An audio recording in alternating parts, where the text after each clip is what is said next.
Fala, família do Agro, tudo bem com vocês? Vamos começar mais um episódio do AgriProsa Podcast. Aqui sempre tem entrevistas fantásticas com pessoas incríveis. Temos também o canal AgriProsa no YouTube. Que tal dar uma passadinha por lá e assistir as entrevistas que você ouve por aqui? E se você achar que vale a pena, vai lá, se inscreve no canal. O like eu tenho certeza que você vai deixar por lá, né? E se você conhecer alguém que possa se interessar por algum dos assuntos dos vídeos, então compartilha. Simbora então para mais um AgriProsa Podcast. Antes de começar a nossa entrevista de hoje, eu vou trazer o recado do nosso patrocinador aqui no AgriProsa Podcast. Você está procurando a fazenda dos seus sonhos ou o lugar ideal para expandir os seus negócios no campo? A Rural Urbano Imóveis é a sua melhor escolha em todo o Brasil. Com uma equipe de profissionais altamente qualificados e especializados, a Rural Urbano Imóveis oferece as melhores opções em compra, venda e arrendamento de fazendas. Aqui, cada cliente recebe suporte personalizado para encontrar a propriedade perfeita, com toda a segurança e eficiência que você merece. Não perca mais tempo. Contate hoje mesmo a Rural Urbano Imóveis pelo WhatsApp 64 992 48 27 94 e dê o primeiro passo em direção ao sucesso no agronegócio. Rural Urbano Imóveis, conectando você ao futuro do campo. O meu entrevistado de hoje é Clorialdo Roberto Levreiro, que é presidente do Conselho Deliberativo da Associação Brasileira das Indústrias de Tecnologia em Nutrição Vegetal, a Absolo. E ele também é presidente da Câmara Temática de Insumos Agropecuários. E o tema da nossa entrevista será demandas relacionadas ao setor de fertilizantes no Brasil. Roberto, seja muito bem-vindo, é um prazer ter você aqui. Prazer é todo nosso, Divino. Nós que agradecemos a oportunidade de participar de um importante programa aí com a abrangência que você tem aí na região de Goiás. Roberto, nos conte um pouco da sua carreira profissional, do seu histórico. Então, Divino, eu comecei a minha carreira como fabricante de farinha de osso por parte do meu pai, né? E depois nós evoluímos para produtores de fertilizantes organominerais. E aí entrou no sangue, né, Divino? Não parou mais. Aí nós temos uma indústria já desde 1967 nesse segmento, e foi um segmento que a gente acreditou. E foi um dos motivos que me levou a participar, não da fundação da Absolo, mas logo um ano, dois depois, a participar da entidade, porque era um setor que demandava uma necessidade de que a gente criasse regulamentação para esse setor, né? E aí nós estamos aí nesse mercado já há quase 18 anos participando da entidade e 12 anos presidindo a mesma aí. Então foi muitos desafios, bastante conquistas, e o mercado hoje das cadeias emergentes fertilizantes especiais está aí conquistando seu espaço, mostrando sua importância para o agro nacional. Conta aí para a nossa audiência, para quem não é muito do segmento, o que é um organomineral? Então, o organomineral, ele é na verdade, ele é uma mistura, uma associação, na verdade, de fontes de matrizes orgânicas, pode ser desde uma compostagem, desde uma turfa, desde uma leonardita, junto aos fertilizantes minerais, mais conhecidos como os NPKs. Essa junção, ela cria uma condição favorável para a redução das perdas que ocorrem devido a características de solos e clima tropical que existem no Brasil. É sabido que nós temos uma perda muito elevada, passando aí de alguns nutrientes como o fósforo de mais de 80%. E essa junção, né, das fontes de matrizes orgânicas, ela faz uma proteção. Então ela dá um ganho de eficiência, ao mesmo tempo melhora, obviamente, a capacidade produtiva da planta, ajudam a contribuir na questão de flora microbiana do solo. Então são uma somatória, uma sinergia que são muito positivas, né? E que é a mais adequada para a realidade de agricultura que nós temos aqui no Brasil e que vem crescendo bem nesses últimos anos aí. E olha, Divino, hoje todas as grandes culturas são usuárias dessas tecnologias e crescendo ano a ano, graças a Deus.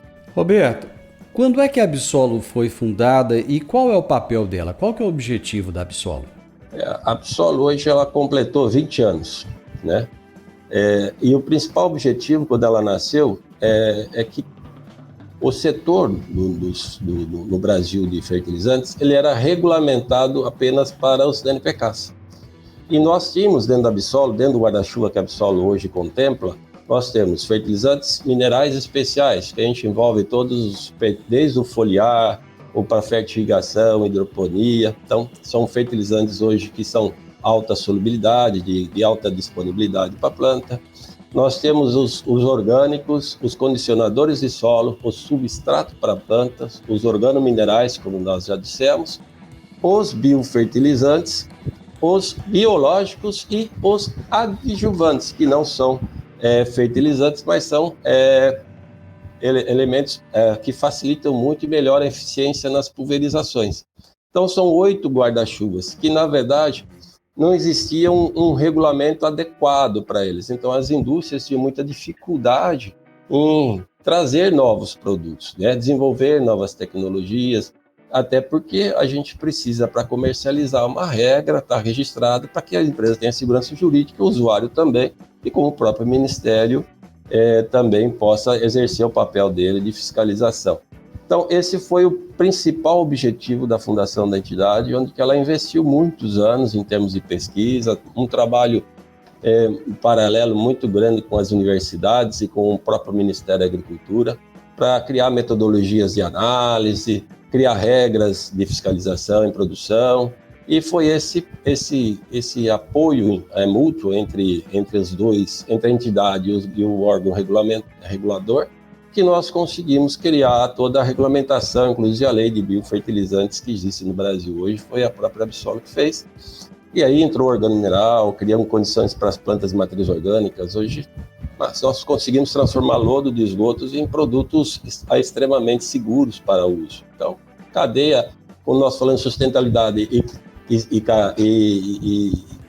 cadeia circular, né, do meio ambiente, nós estamos contemplados 100% aí na economia circular, na nossa entidade. Aliás, é interessante, no ano de 2023, vocês focaram muito, né, nessa questão dos fertilizantes de matriz orgânica, né?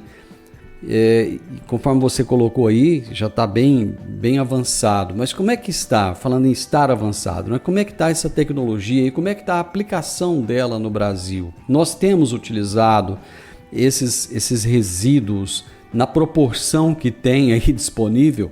Esse foi o grande efeito positivo que nós tivemos ao regulamentar o setor, tanto ele na questão ambiental, quanto ele na questão técnica de produção, quanto ele na qualidade dos produtos, porque o Brasil hoje, todo mundo sabe que ele é altamente dependente de NPK, né, e nós nunca vamos ser autossuficientes, mas que a gente queira investir, fazer o que for possível, a gente nunca vai conseguir ser autossuficiente.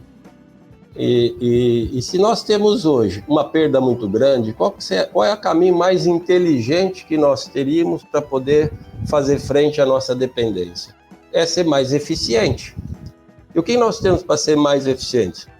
Fontes de biomassa, né? Que seja ela oriundo da cidade, seja ela oriundo de uma indústria, seja ela oriundo de uma mineração, que a gente possa converter esses produtos de uma forma mais eficiente, melhorar a qualidade de produção, melhorar a qualidade dos produtos, que eles possam ser transportados em distâncias mais longas, que era um ponto que dificultava bastante, né? Como também transformar ele não só sólido, como em fontes líquidas, para ser outras opções de aplicação. Isso é o que veio acontecendo. No ano passado, nós fizemos o primeiro fórum de matrizes orgânicas pela Absol, foi um sucesso, né? Onde nós apresentamos inúmeros resultados científicos, técnicos de novos materiais e agronomicamente comprovado por grandes pesquisadores os efeitos positivos tanto na questão de ganho de eficiência, na redução da perda de nutrientes, como também na viabilidade para grandes culturas como soja, cana, milho, entre outras, além da fruticultura e horticultura, que eram os principais usuários desse produto. Então, o que está ocorrendo com isso?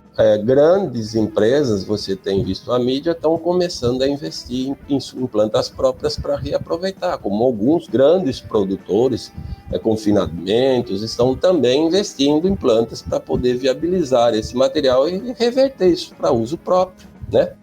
E criando, assim, Cerrado, Norte, Nordeste, novas oportunidades de indústrias para atender esse mercado. E esse material que antes ele era visto como uma produto secundário, marginal ou até indo para aterro, muitas vezes está se tornando produto nobre e contribuindo para a nossa dependência. E uma agricultura mais sustentável, né?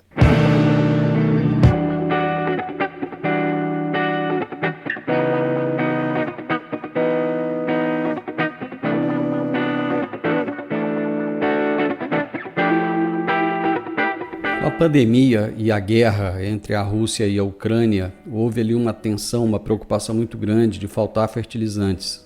E os produtores começaram até a ficar muito preocupados em relação a isso. Como é que a Absol atuou naquele momento em favor da agropecuária nacional? É aí que é o grande diferencial do setor que a gente representa, Divino. Nós atuamos nesse sentido desde a nossa existência. Porque nós representamos um setor que investe 4 a 5% do seu faturamento, e hoje nós estamos falando de 22 bilhões de reais, em novas tecnologias. Nós temos as melhores tecnologias a nível mundial. Nós somos exportadores dessas tecnologias para a agricultura tropical. E isso com aquele agravamento que houve no caso da pandemia, com o risco de falta de insumos, como eu substituo uma dependência, como eu minimizo um efeito? É fazer o que nós falamos agora atrás, sendo eficientes, reaproveitando o que nós temos dentro desse processo já que está existente dentro do Brasil, que é o que nós representamos. Ou seja, nós representamos um segmento que ele, além de nutrir a planta, ele investe no patrimônio do agricultor, que é o solo, porque são produtos que, além de atender a demanda da planta, ele também melhora a estrutura do solo. Então, ele vai ao produtor com mais uso dessas tecnologias. O que acontece? Ele vai criando uma poupança, que no momento de crise, ele pode trabalhar essa conta corrente dele, mais ou menos investimento em nutrientes, sem sofrer com qualidade de produção. Então, esse é o fator que a gente vem contribuindo desde a existência da Absol.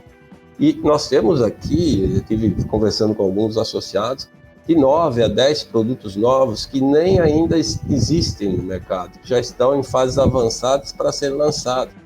Então, é muito dinâmico e é muito empolgante, porque a gente observa que isso tem dado condição do Brasil atingir as produtividades que hoje atinge e ser competitivo frente a todas as barreiras que nós temos, tanto interna quanto externa. Isso eu garanto, Divino, só está sendo possível graças às tecnologias que nós representamos hoje. A agricultura brasileira é muito questionada em relação à sustentabilidade. O nosso setor da agricultura, ele é sustentável, Roberto? Eu posso dizer para você, pelo que eu conheço, ele cada vez mais ele está se tornando mais sustentável. A gente sabe que no universo de 100% nós não temos 100% de agricultores já de maneira bem profissionalizada, de forma sustentada, com os respeitos adequados. Mas nós sabemos que existe, a maioria deles já trabalham dessa forma. Isso não é só na agricultura, isso é na indústria, isso é no comércio, em todo lugar, e não é só no Brasil, isso é no mundo inteiro. Não existe isso 100% sustentável. Mas eu não conheço, dentro da minha ignorância, não conheço país no mundo hoje que tenha a capacidade de produzir o que nós produzimos, da forma como nós produzimos, de uma forma tão sustentável quanto nós produzimos. Nós usamos 4% da nossa área para produzir o que a gente produz hoje. Podemos dobrar essa área usando 40% da área de pastagem degradada, sem mexer um palmo em nada. E temos tecnologias para produzir de forma sustentável, que acabamos de falar agora recentemente.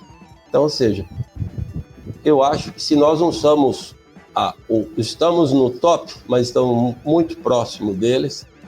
E assim, se a gente avaliar em tamanhos de dimensional, de geografia de país, tamanho de agricultura, se nós não formos o primeiro, nós estamos bem perto dos primeiros, né? Porque comparar um país pequeno com um país como o nosso, não seria justo, né, Divino? É muito diferente você cuidar de uma casa pequena, você cuidar de uma casa muito grande, as dificuldades são outras, né? E a gente aqui tem 5 biomas, tem 4 estações numa semana.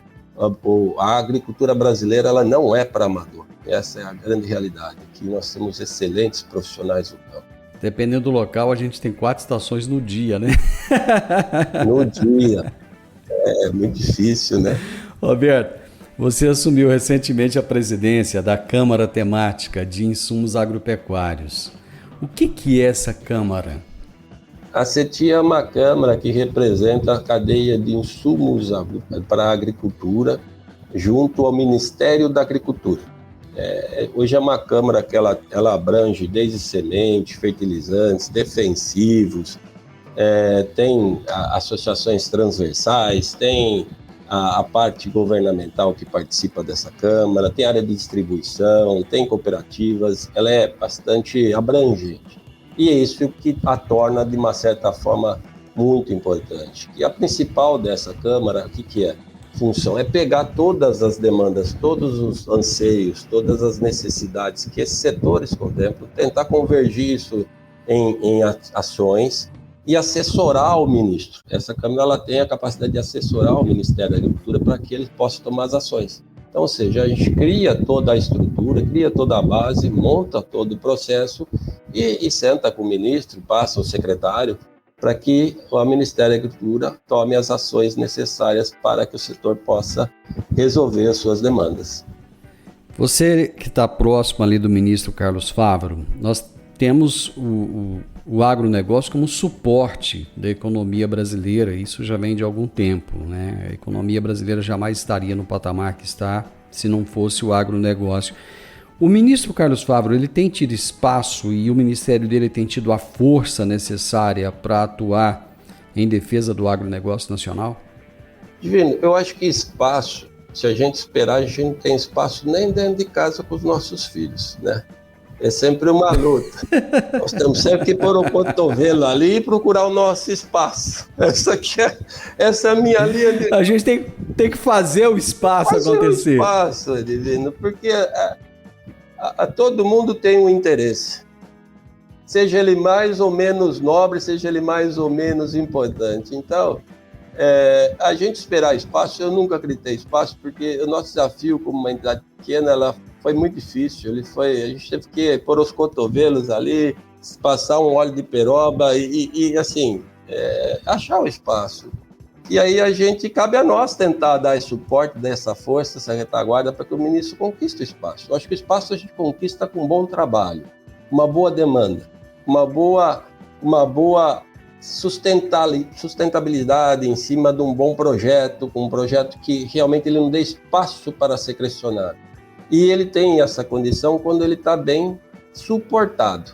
Quando a gente faz a outra parte, que pode nos dar o espaço, entender a nossa necessidade, a gente consegue o espaço.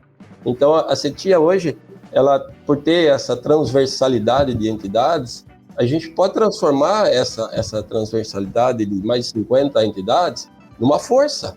Quanto representa isso? Então, esse espaço a gente consegue abrir. Mas trazendo essa união junto, trazendo alinhamento e prosa, trazendo uma proposta, obviamente, bastante objetiva e que faça sentido com uma política de Estado. Como é que se deu esse convite para você estar à frente da CETIA e o que você pretende realizar? Olha, o convite ele saiu até que natural, né? A gente veio nas conversas, os bastidores, a Absolo nos últimos 2 anos tem participado bastante das ações em Brasília, nós somos membros também do IPA, que é o Instituto Pensar Agro, e a gente foi conversando, a gente já tem um trabalho em conjunto com a coalizão, que são mais 6 entidades, que surgiu com esse motivo, assim, porque eu enxergava uma entidade fazendo a mesma defesa que a nossa, eram 6 investimentos diferentes, chegava 6 associações para conversar com o mesmo ministro ou secretário. Eu falei, gente, vamos trabalhar junto, vamos ganhar força, vamos ganhar corpo, né?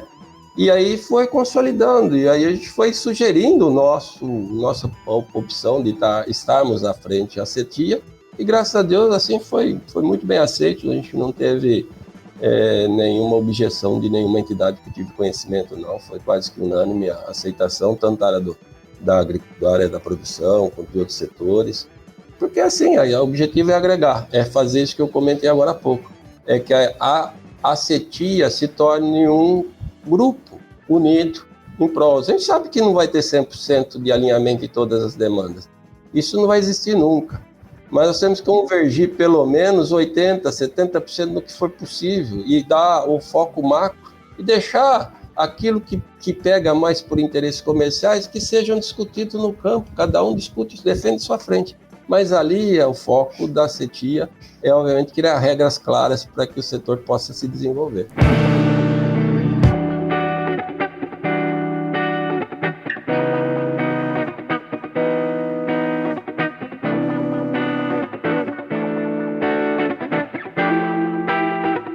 E eu estou conversando hoje com o presidente da Absolo e presidente da Câmara Técnica de Insumos Agropecuários, Clorialdo Roberto Levreiro. E estamos falando a respeito das demandas relacionadas ao setor de fertilizantes no Brasil.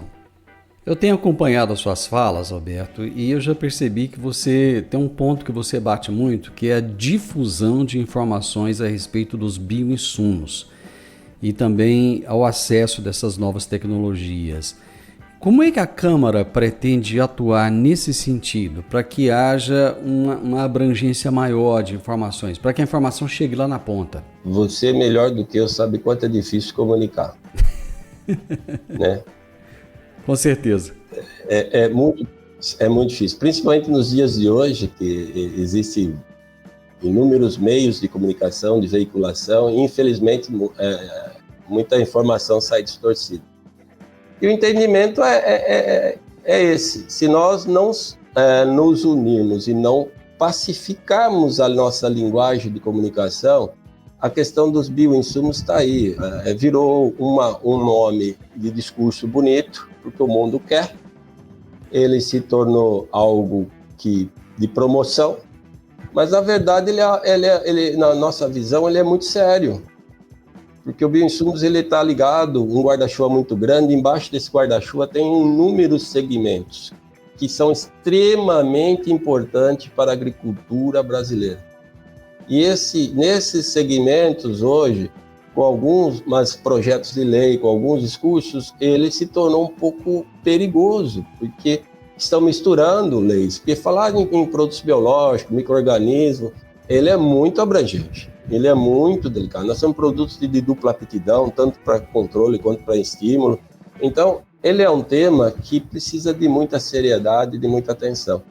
Então, a CETIA, se a gente conseguir trabalhar nessa pacificação de discurso e cada entidade, dentro das suas redes de comunicação, tentar pacificar e direcionar isso para o caminho correto, a gente consegue construir uma política segura, para que as empresas façam seus investimentos, que não são pequenos, e eu garanto que não são pequenos, porque o impacto desses resultados positivos para o agricultor vai ser assim, estrondoso, porque é o segmento que vai atender e vai dar a competitividade para atender a questão de ESG, a questão de agricultura sustentável que o mundo quer hoje. Então, hoje, nós precisamos pôr realmente bastante coerência nessa difusão e fazer que tanto o agricultor, quanto a sociedade, quanto os governantes entendam que isso não é algo tão simples, ele é um tema muito mais técnico que político. Você usou uma expressão que foi, o mundo quer. Isso acaba sendo uma imposição para a gente, que a gente vai ter que engolir, ou acaba sendo uma janela de oportunidades? Sempre oportunidade. Né? Toda dificuldade ela abre uma oportunidade, mais do que negativo, sempre mais positivo. E o Brasil sempre respondeu, o nosso agricultor sempre respondeu muito bem a isso. E eu acho que isso, a gente tem que agradecer que surjam essas imposições. Cada vez que surgem, a gente se torna mais forte, a gente consegue superar ela. Porque o ser humano, você sabe, né? Quando está tudo muito confortável, ele se acomoda. Né? E isso, a acomodação não é saudável, porque sempre tem alguém lá fora que não se acomoda, tem uma disciplina diferente. Então, o Brasil, tudo que eu enxergo que vem ocorrendo, está sendo uma excelente janela de oportunidade. Está aí os bioinsumos. Nós somos os maiores consumidores e usuários de bioinsumos do mundo, e não fomos os primeiros a fazer isso. Roberto, o Brasil tem uma questão complexa hoje aliás, duas questões. Uma delas é a política e a outra é a jurídica, né? Nós temos um embate entre o político e o judiciário muito grande, né? E isso acaba causando insegurança jurídica. Nesse meio de vocês aí, em relação a defensivos, a fertilizantes, como é que está essa questão da insegurança ou da segurança jurídica? Bastante complicado, Divino, sendo bastante franco. Porque é sabido que nossas legislações elas não são claras, elas são bastante subjetivas. E sempre a gente sofre alguma mudança de interpretação, seja ela correta ou não, embasada ou não, mas essa mudança ela tem ocorrido. Eu vou citar um exemplo. Recentemente, a Receita tem mudado uma interpretação sobre alguns produtos que são usados na indústria de fertilizantes para a agricultura, retroagindo aí a 5 anos os impostos referentes a PIS e COFINS. Isso causa um problema muito sério para as indústrias, porque isso foi por 19 anos de entendimento. Se o entendimento estava certo ou errado, ninguém está questionando. O problema é por que agora você muda e retroage. Isso pode quebrar muitas indústrias, isso pode criar um problema sério de desestímulo ao investimento no setor. Isso foi dito ao próprio vice-presidente da República, que não faz muito sentido ter um plano nacional de fertilizante e ter essas ações paralelas. Então, esse é só um pequeno exemplo, como vários outros que tem. Então, a gente está dedicando um tempo muito grande dentro do IPA, dentro da própria CETI, a gente pretende trabalhar nisso também, a coalizão, o Labsolo, para tentar criar regras mais claras e mais que não deem subjetividade, para que, não importa quem seja o governo, quem seja o fiscal, quem seja o órgão, mas que não mude aquele entendimento de receita. Né? Então, isso hoje tem sido um fator. A questão política a gente já sabe aqui, não é só aqui, lá fora também, ela impacta um pouco no investir mais, no investir menos. Se a gente tem uma clareza maior do qual é o objetivo que o governo está pretendendo seguir, facilita, né? Acho que a economia gira mais. Apesar da economia no Brasil hoje estar um pouco mais descolada do governo, né? A própria agricultura se descolou um pouco, mas não deixa de causar seus impactos, de causar suas inseguranças, até de afastar alguns investidores que possam vir trazer projetos importantes, investimentos importantes para o Brasil. Roberto, as commodities, os preços não param de cair, né? Vamos pegar a soja como exemplo aí, morra abaixo, né? Cada dia o produtor leva um susto. E ele tem reclamado muito dos valores dos insumos. Ele tem dito o seguinte: olha, os insumos caíram de preço, mas não nos patamares que estavam antes da pandemia, quando a commodity tinha esse valor que está hoje. Deve haver uma acomodação maior nesses preços ou o produtor pode esquecer isso, é um sonho? É lei de mercado, Divino. Em alguns insumos a gente tem um pouco mais de dificuldade, sofreu esse aumento e realmente não voltou muito. No nosso setor não teve, que nós conseguimos identificar, não houve essa grande elasticidade no gráfico. Ele foi muito mais alinhado, ele não teve tanta oscilação. Agora, é oferta e procura. Alguns segmentos eles estão restritos a poucos fornecedores a nível mundial. Então, assim, eles têm uma certa capacidade. Obviamente que a gente está tendo bastante interferência geopolítica ali fora com relação a guerras que estão ocorrendo, mas é cíclico, né? Se a gente pegar historicamente a agricultura, você tem momentos de grandes altas como grande baixa, independendo da cultura que seja soja, grão, milho, e fertilizantes também, né? Só que quando você tem menos opção de escolha, obviamente que dificulta um pouco mais a sua pressão em cima. Mas o mercado acaba se acomodando, devagar ele acaba se acomodando, não enxerga espaço para então ter elevações, também não enxerga espaço para ele abaixar muito, né? Como a gente também sabe que a soja, pode ser que daqui 2, 3 meses você tenha um outro patamar diferente, porque você tem a Argentina aí tendo problemas com o clima, você tem os grandes investidores que administram um pouco o preço do mercado. Eu costumo dizer que quem manda no preço do adubo é a soja, porque quando ela sobe, ele sobe, quando ela baixa, ele abaixa também, que é um grande mercado consumidor, né? Pelo menos no Brasil ele regula bem isso. Roberto, foi um prazer ter falado com você. Muito obrigado por compartilhar essas informações conosco aqui. Te desejar sucesso à frente da Câmara, que você possa realizar um trabalho tão bom como tem realizado lá na Absolo. Muito obrigado, viu? É o que a gente deseja, espero poder atender as expectativas aí e agradeço a você pela oportunidade de estar podendo falar um pouquinho do nosso desafio. Eu conversei com o Clorialdo Roberto Levreiro, presidente do Conselho Deliberativo da Associação Brasileira das Indústrias de Tecnologia e Nutrição Vegetal, a Absolo, e ele também é presidente da Câmara Temática de Insumos Agropecuários. Nós falamos sobre as demandas relacionadas ao setor de fertilizantes do Brasil. O podcast Agro e Prosa tem o objetivo de falar do agronegócio de forma fácil, simples e descomplicada. Diariamente conversamos com os maiores atores do agro e abordamos os mais diversos assuntos de interesse de produtores rurais, técnicos, pesquisadores, profissionais da área e simpatizantes do agronegócio. Se você gosta do nosso podcast, então você pode nos ajudar. É muito simples. Basta seguir-nos nas principais plataformas de streaming e também no YouTube. Se você deixar um gostei, compartilhar os episódios e deixar um comentário, já vai nos ajudar muito a dar relevância tanto ao podcast quanto ao canal. E o mais importante de tudo, nos siga para receber notificações de novos vídeos e episódios. Um grande abraço para você e até a nossa próxima prosa.